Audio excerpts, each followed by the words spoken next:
Yeah, my name is Innocent Wami from VIP Socio, and you're now tuned into the AfroReal Show, where we have real conversation.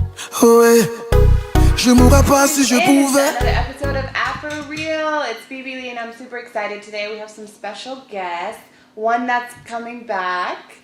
So, can you guys give an introduction of your name and a little background? Yes, I'm Lema Abeng, DUNIA Magazine. I am originally from Cameroon and I live in Atlanta, and I'm excited to be here this evening. And I am DB Bryant. I am from Cameroon. I am the founder of Camerafest, CEO of Lux Atlanta, and I'm happy to be here. Innocent Wami, founder of VIP Socio, and BB, thanks for having me back again. of course, I'm always excited to have new guests. So, tell me more about your magazine. It's a magazine that aims to connect across cultures, and we named it Dunia. It's a Swahili word, so DUNIA, which means world, global.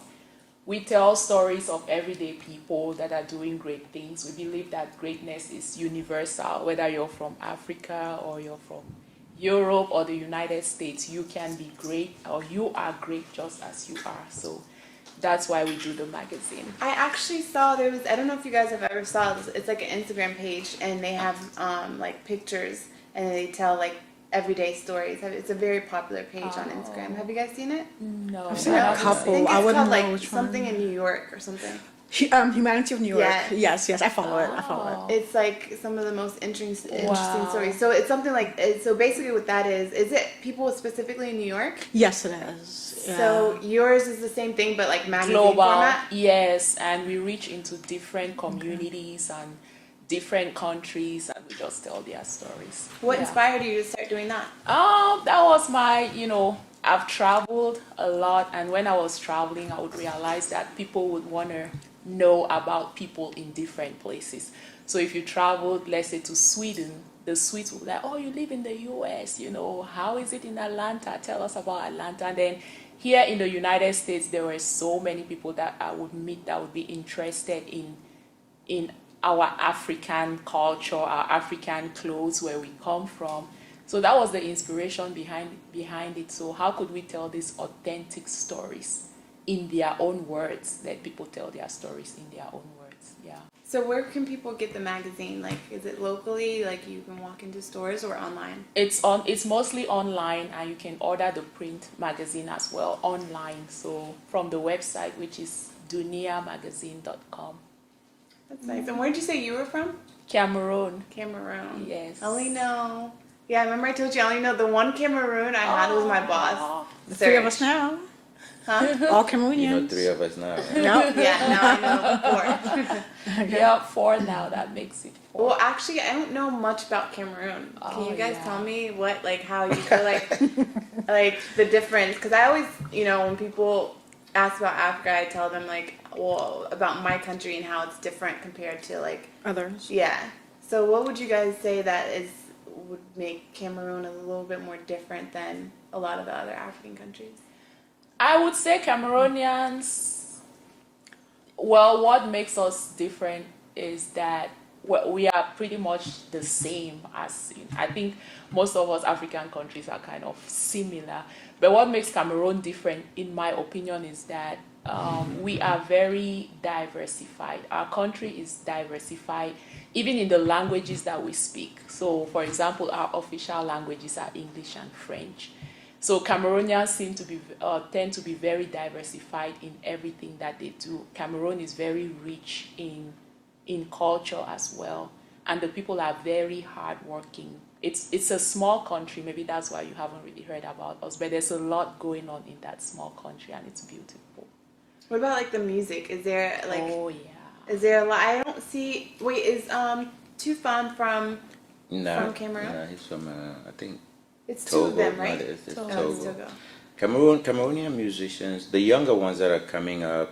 I mean, that's what You're Dora about to is hear here. about Yeah, them. that's what Dora Yeah. is here. As of But, September. yeah, the younger ones are kind of breaking into the Afrobeat scene. For a long time, we kind of stuck with our traditional kind of makossa, kind of a flavor of like sukus. but it's now that they're bridging into the Afrobeat that is more appealing to people out here. So you see people like Mr. Leo, what is it? Ambe, Sawatia. Yeah. It's because I have no idea who any of these people are. You're about to as of September, as I said. Is it more like upbeat, or is it like the subgenres of Afrobeats? Like, what category do you think that would Cameroon music would fall in? Actually, if you listen to a lot of the Afrobeat, a lot of it comes from like That's a big statement. Are you about to say it comes from Cameroon? No, I'm not saying it comes from Cameroon. If you look at the roots, right, because a lot of them sample from, let's say, Fela. Fela had an original this thing that came from High Life in Ghana, right? Then if you look at like Fali Ipupa, for example, he's a soukous that comes from Papa Wemba and all those older African musicians. Then you have even a lot of the Eastern Africans that has some influence from Makossa and people like Have you heard Sanfran of Thomas. Makossa? Yeah. Wow, Makossa Yeah, so is huge. it used to be used to be. huge, right? But they did not adopt. No, it's a genre of Kind of music. genre, okay. Yeah. They did not jump into this digital age as Yes. fast as like the Ivorians. Well, the Congolese to a certain extent exposed African music. Then the Ivorians were actually the first ones that started doing these videos that looked like, let's say, hip hop or R&B videos that were more appealing to people out here. Then the Nigerians took it, and with Nigeria, because of their population and their, they made it explode. Yeah. But if you actually look in the background of that music, you find Makossa, you find Ghana's High Life, you find the old soukous that are a huge influence in what we call Afrobeats right now. Right? Okay. But more about your magazine. Is it like, how do you get your stories? So we have a team, and most often people just write to us, so they send in their stories. We also are connected, to different outlets. But we really love to tell the stories of everyday people. It's one of those magazines where I felt like we didn't want to go for the celebrities. Although celebrities, would bring in that traffic that, Bird, we've done some celebrities, but we really go into the community. So we have people reaching out to us like, would you be interested in featuring this person? So we would look into where they are. Like our latest feature is a lady from Lebanon.